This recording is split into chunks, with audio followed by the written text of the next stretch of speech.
नमस्कार, मैं हूं आपके साथ नम्रता। देश के 5 राज्यों में हुए विधानसभा चुनावों के नतीजे सामने आ चुके हैं। 5 में से 4 राज्यों में बीजेपी को प्रचंड जीत मिली है। हालांकि सबसे ज्यादा चर्चा उत्तर प्रदेश की हो रही है। जिस तरह से बीजेपी की यहां पर वापसी हुई है, उसको लेकर खूब बातें हो रही हैं। माना जा रहा था कि सपा बीजेपी को टक्कर देगी, लेकिन जब नतीजे आए तो दोनों दलों के बीच अंतर साफ दिखा।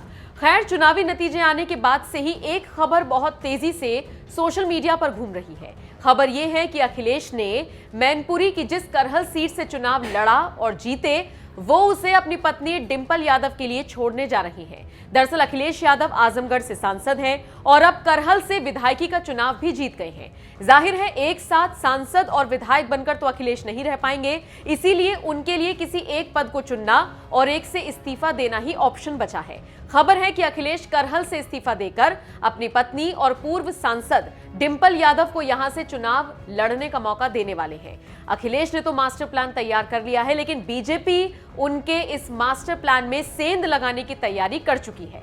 खबरों का बाजार गर्म है कि अगर डिंपल यादव करहल सीट से चुनाव लड़ती हैं तो बीजेपी अपर्णा यादव को चुनावी मैदान में उतार सकती है। ऐसा इसलिए क्योंकि बीजेपी को यह उम्मीद है कि डिंपल के मुकाबले अपर्णा ज्यादा मजबूत कैंडिडेट हैं। हालांकि इससे पहले अखिलेश के खिलाफ अपर्णा को उतारने में बीजेपी ने अपने हाथ पीछे खींच लिए थे। वहां से बीजेपी के टिकट पर एसपी सिंह बघेल को मौका मिला था, जो अपनी साख नहीं बचा पाए। हालांकि इस बार बीजेपी पूरे मूड में है कि अगर अखिलेश करहल से डिंपल को मौका देते हैं तो फिर बीजेपी अपर्णा को उनसे भिड़वाएगी। अब एक तरफ अपर्णा की सादगी और उनकी हिंदुत्व वाली विचारधारा ने सभी का ध्यान अपनी तरफ आकर्षित किया है, तो वहीं दूसरी तरफ योगी के भगवा पर तंज कसकर डिंपल बुरी तरह से घिरी हुई है। हालांकि डिंपल की जीत पर अखिलेश के वोट बैंक का प्रभाव जरूर होगा, तो अपर्णा के सिर पर बीजेपी का हाथ है, जिसे 5 में से 4 राज्यों में जीत मिली है। जाहिर है मुकाबला होता है तो बेहद दिलचस्प होगा और कांटे की टक्कर होगी। वैसे कुछ रिपोर्ट्स में यह भी दावा किया जा रहा है कि यही सब सोचकर अखिलेश करहल सीट डिंपल को न देकर स्वामी प्रसाद मौर्य को दे सकते हैं।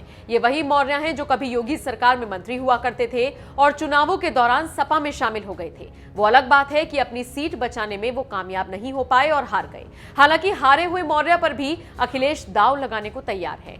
खैर, अब देखना होगा इस सीट पर आखिरी फैसला क्या लिया जाता है। वैसे आपको क्या लगता है, अगर इस सीट पर डिंपल और अपर्णा के बीच मुकाबला हुआ तो कौन जीतेगा? कमेंट करके अपनी राय हमें जरूर दीजिएगा। जाते जाते आपको अपर्णा का वो बयान सुनवाते हैं जिसमें हमने उनसे पूछा था कि अगर बीजेपी की वापसी उत्तर प्रदेश में होती है तो क्या उन्हें योगी कैबिनेट में जगह मिल सकती है। सुनिए इस पर उनका क्या जवाब था। तो अब लोगों ने कहना शुरू कर दिया है कि अगर मैं तो अगर ही लगाऊंगी, क्योंकि मैं पत्रकार हूं, बीजेपी की वापसी होती है, योगी सरकार बनती है तो कैबिनेट मंत्री आपको बनाया जा सकता है। ये खबरें हैं। देखिए, अगर आशीर्वाद मिलेगा मेरे शीर्ष नेतृत्व का तो क्यों नहीं जिम्मेदारी उठाएंगे। बाकी सब कुछ मैं शीर्ष नेतृत्व पे छोड़ चुकी हूँ। जैसा वो कहेंगे वो कर रही हूँ। अभी उन्होंने जो जिम्मेदारी जिलों की दी है मुझे प्रचार करने की, प्रसार करने की, वो मैं कर रही हूँ। मैं पूर्ण निष्ठा के साथ अपनी पार्टी के साथ हूँ। जी, सपा में रहते हुए भी आप जनता की सेवा कर सकती थी। सिर्फ विचारधारा ही एक मकसद था, या फिर एक होता है ना अपर्णा की मैं भी कहीं जाऊंगी तो एक उम्मीद के साथ जाऊंगी, कोई भी जाएगा आगे स्विच करेगा, एक उम्मीद के साथ करेगा। क्या उम्मीद थी? वो उम्मीद टूटी। राष्ट्र से बड़ी उम्मीद हो सकती है किसी भी युवा के लिए। आपके लिए कोई इरादा नहीं था कि मुझे भी किसी सीट से टिकट मिले? पहनने के लिए कपड़ा है, खाने के लिए रोटी है, और अपर्णा यादव को सेवा करनी थी। मैं वहाँ भी कर रही थी क्योंकि यहाँ पे राष्ट्र की बात थी, इसलिए मैं यहाँ। Simple is the theory.